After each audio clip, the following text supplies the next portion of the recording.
It's time once again for the BCM Game of the Month. This time October 2014. I'm Andrew Martin, International Master. Welcome along. And of course in September, the chess world has been treated to two world-class events.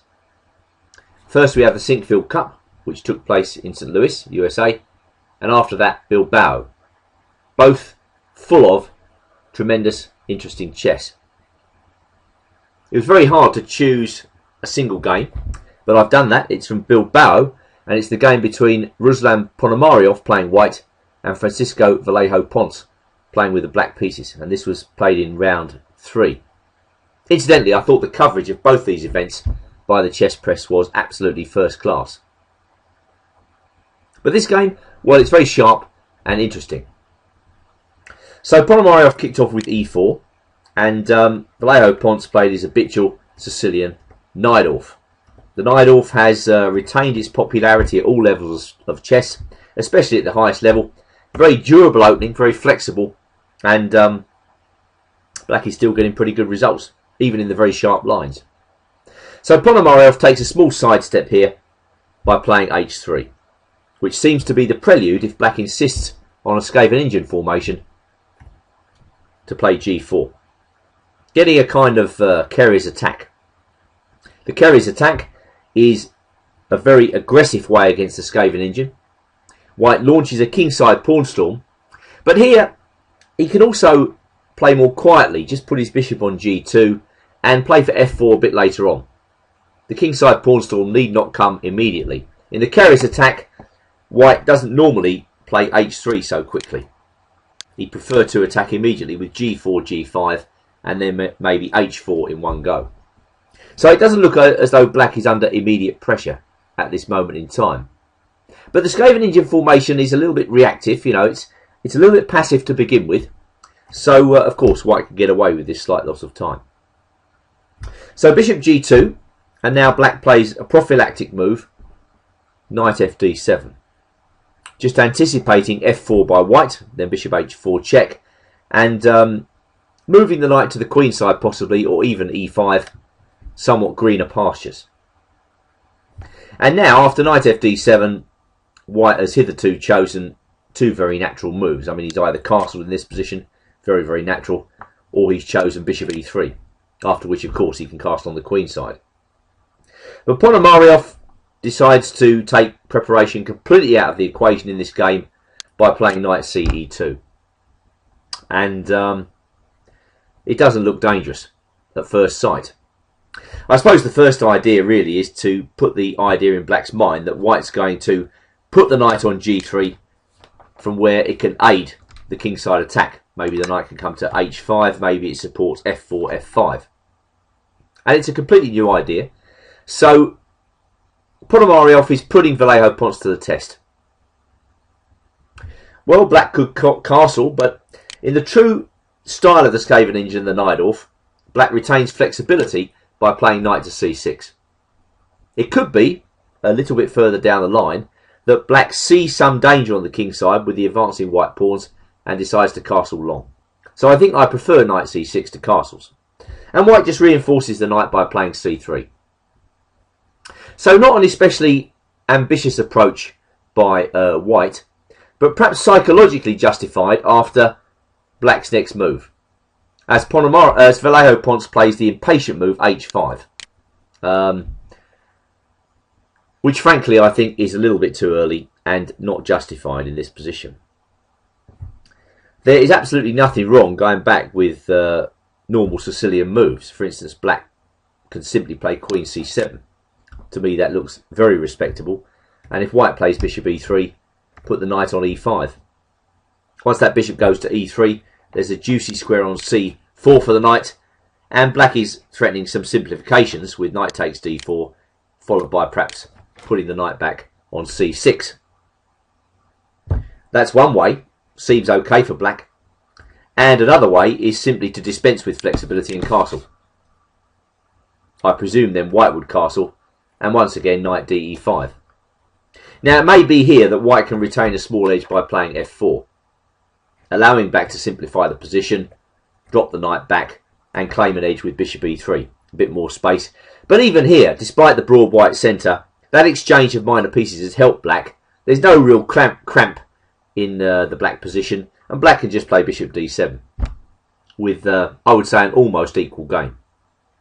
Although white's got this big centre, you know, it's a bit unwieldy. These centres are great if you can advance them, but I'm not so sure that f5 is that great here, and if f5 is no good, then blacks can have some counterplay on the c file and on the queen side. A typical Sicilian. But h5, well, that's very much in the modern mould.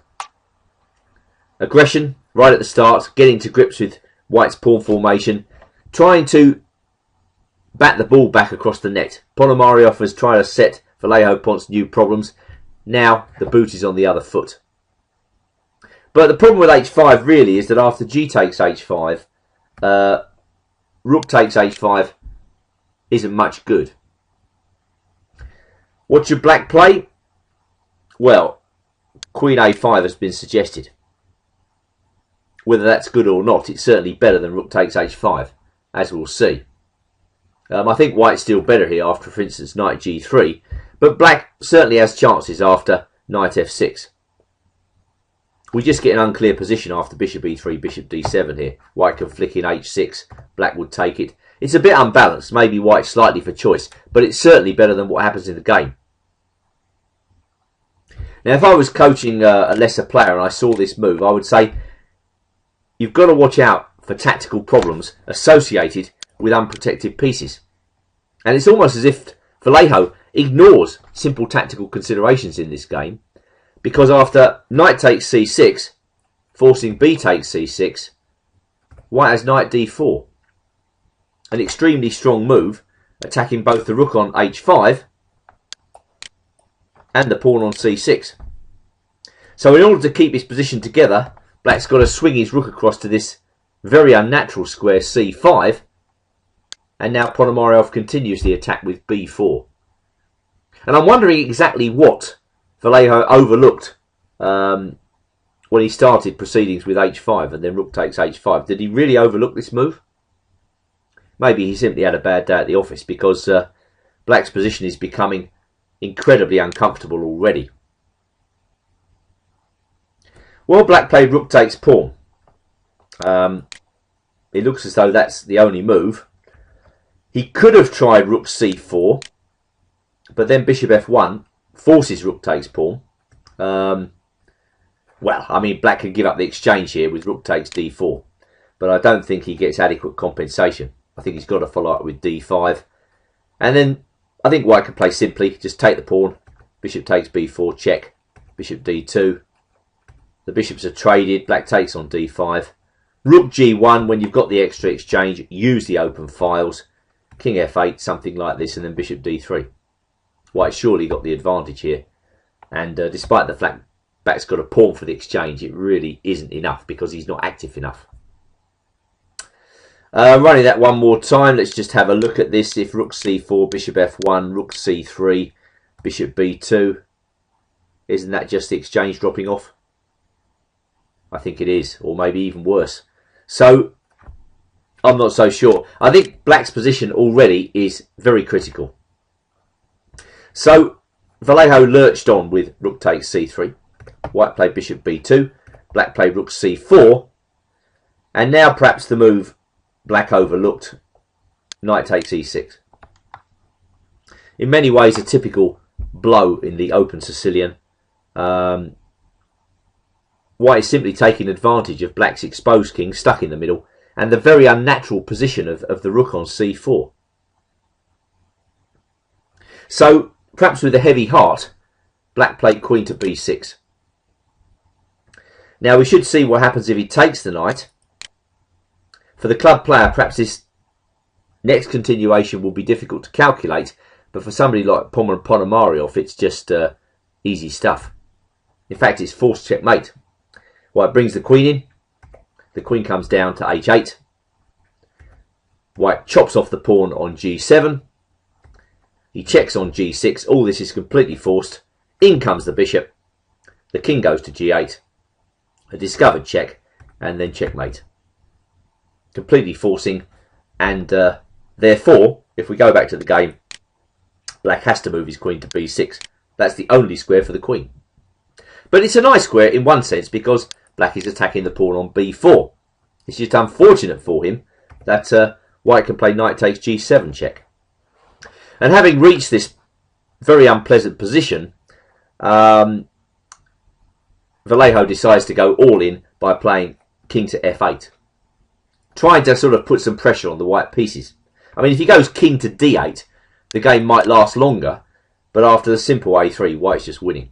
I mean, at this level, you know, this type of advantage is decisive. So black goes king f8, and now Ponomariov could make life complicated, but he just decides to play simply and castle, emphasising the difference between the two positions. One side's king is safe, the other one is in ruins. Black plays knight e5, trying to get the pieces going, and now simply knight h5. Black takes on b4, and now rook to b1. Well, white's threatening bishop takes e5 now, with the discovered attack against the black queen. So black shifts the queen to c5, and now white again keeps it nice and simple. King h1, preparing the move f4. So black steps aside. Having moved the knight, it's now time for white's knight to enter proceedings. Knight f6, and black played rook b8. And I'm a bit surprised now that Ponomariov didn't find the outright winning move here, bishop c1. That would have been a nice way to finish the game, because the point is that although white hangs his rook, bishop h6 is a beautiful checkmate. So after bishop c1 absolutely forced his bishop takes f6, and now rook takes b8 just wins immediately. There's really nothing to do if we go back one more time, bishop c1. If we go rook takes c1 here, I think the best move here is just to flick in knight d7 check. That's a very nice move, a decoy, decoying the bishop off the back rank so that white can take with check, and after king g7 just queen takes rook on c1, and white is 2 exchanges ahead. There's no way back. But anyway, Ponomariov just sticks with simplicity. I suppose this is following the principle that when you're winning hands down, you just keep it simple. He plays queen to d2, and, well, black is losing here.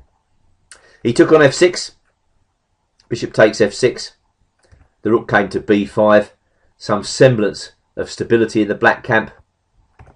So white plays rook d1, just attacking the d pawn.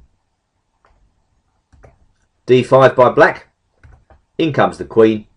I suppose this is the real problem, you know, the black king can find no sanctuary. He's got no defence on the dark squares whatsoever.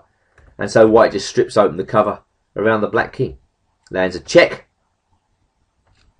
Bishop e6 now is answered, well, can be answered by rook takes e6, winning hands down.